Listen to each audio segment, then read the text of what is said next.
ردة فعل الجماهير العراقية بعد نهاية المباراة. هارد لك. هذا حال كرة القدم، فوز وخسارة. إن شاء الله إحنا متأهلين، ويا رب إن شاء الله المباراة الجاية ويا المنتخب الأردني يكون قدها، وإن شاء الله يا رب التوفيق والفوز. مباراتكم الجاية مع المنتخب الأردني اللي أخذ العلامة الكاملة في هذه البطولة، يعني إن شاء الله قادرين على الفوز بإذن الله. إيش سبب هزيمة اليوم؟ والله قلت لك حال كرة القدم خسارة وفوز. يعني طرد بداية المباراة يعني كان كلش مو صالحنا، بس الحمد لله احنا يعني صعدنا هسه، والمنتخب الأردني منتخب قوي، إن شاء الله الشباب يتحضرون يعني، وإن شاء الله خير. المنتخب الأردني ما خسر ولا أي مباراة في البطولة. بالضبط، يعني إن شاء الله يعني نقدر احنا اللي يجي هلا بيه. عوضين خير إن شاء الله. الله يسلمك. هارد لك. وهارد لك للعراق يعني اكيد، وحرامات احنا حظنا دائما نشوف العراق اول ما تبدا المباراه يصير عنده طرد. سبحان الله، اذا تلاحظ مبارياتنا يعني كلهن احنا مشيناها فوز الحمد لله. اجى منتخب الجزائر، ما اقول لك منتخب قوي، مع العلم هو لاعب بالمنتخب الثالث مو الاساس، بس ما فاز اليوم وفاز. ليش؟ صار عندنا طرد. يعني انت تخيل بدايه مباراه دقيقه 3 ينطرد لاعب، يعني على هيك اداء اقول الحمد لله انه طلعنا بس 2. انت شوف المنتخبات البقيه ايش قد جاي تخسر، احنا سوى العليه لواعبنا. أنت مبسوط على الاثنين ما زادت؟ لا مو زادت، اقول لك المنتخب سوى العليه ب10 لواعيب على هيك منتخب، وانت تعرف مبكر كمان. وتعرف منتخب الجزائر كلمه الحق تقال، منتخب قوي يلعب دوري انجليزي والناس كلها تعرف به. يعني الحمد لله نعوض. مباراتكم الجاية مع المنتخب الأردني، المنتخب الأردني اللي طلع من دور المجموعات بكامل النقاط. شوف احنا ويا الاردن دائما لعباتنا مو صلح، لو هم يفوزون لو احنا نخسر، دائما هاي الشكل.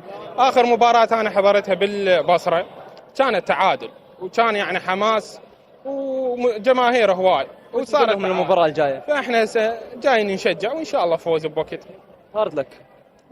والله الحمد لله والشكر على كل شيء. هي مثل ما قالوا الشباب، المباراة من البداية هي كانت ضدنا صارت، بس الحمد لله هو يعني الفريق الجزائري فريق قوي، وبصراحة هم سجلوا هدف واحد، الهدف الثاني كان اون جول يعني، فالحمد لله والشكر. واخر مباراة بس صار احنا فزنا على الاردن اخر مباراة، فممكن نفوز عليهم بسهولة، ماكو مشكلة. الأردن بكل سهولة. اي احنا اخر مرة فزنا عليهم 1-0 في الاردن، بس الأردن داخل هذه البطولة بمعنويات جدا عالية، ما خسر أي مباراة. احنا كنا داخلين يعني البطولة اللي قبلها، يعني احنا معنويات، واحنا حتى فريقنا بالمناسبة فريقنا هم هسه اذا تشوف الموجودين هم ثالثة من اللي عندنا بعد بقى، يعني كل اللاعبين اللي محترفين دا يلعبون. هزيمة اليوم راح تأثر على العراق في مشوار البطولة؟ لا هي هاي كرة قدم، لا يعني فوز وخسارة، رياضيين الشباب ما يقصرون ان شاء الله. اي يعطيك العافية، شكرا جزيلا. هارد لك. حبيبي، ايش اللي صار اليوم؟ اول دقيقتين انتهت المباراة خلاص. أول دقيقتين اول ما صار طرد انتهت المباراة خلاص.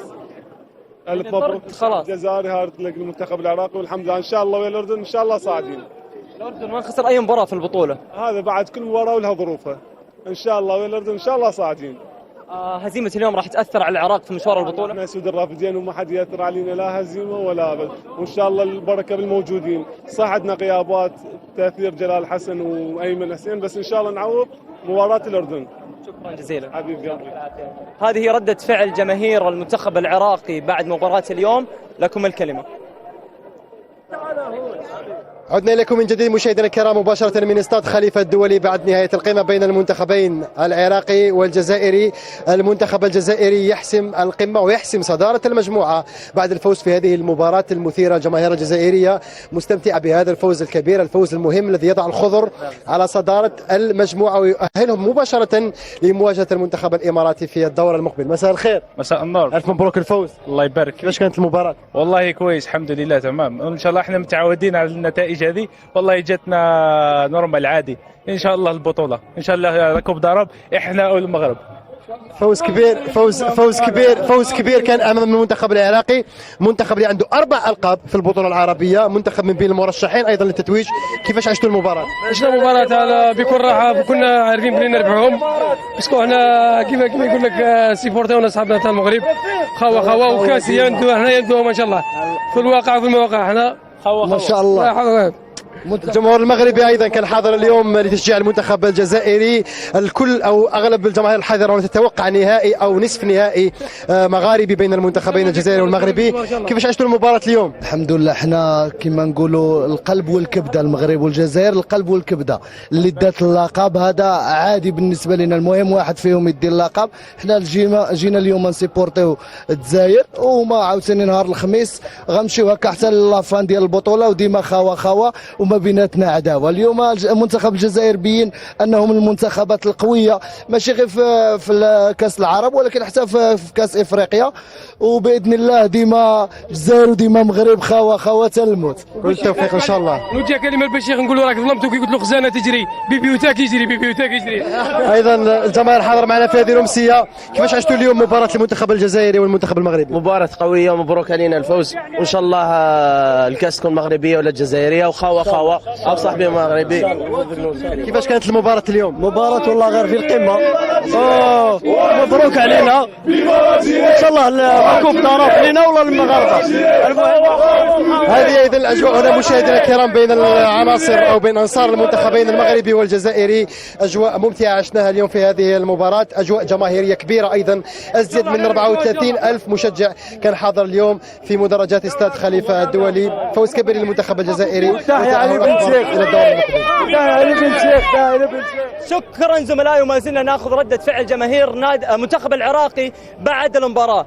ايش اللي صار اليوم؟ هارد لك نقول لكم، وانا شايفكم مبسوطين كمان. لا هارد لك، احنا بعدنا بالبطولة ان شاء الله، والبطولة باسمنا.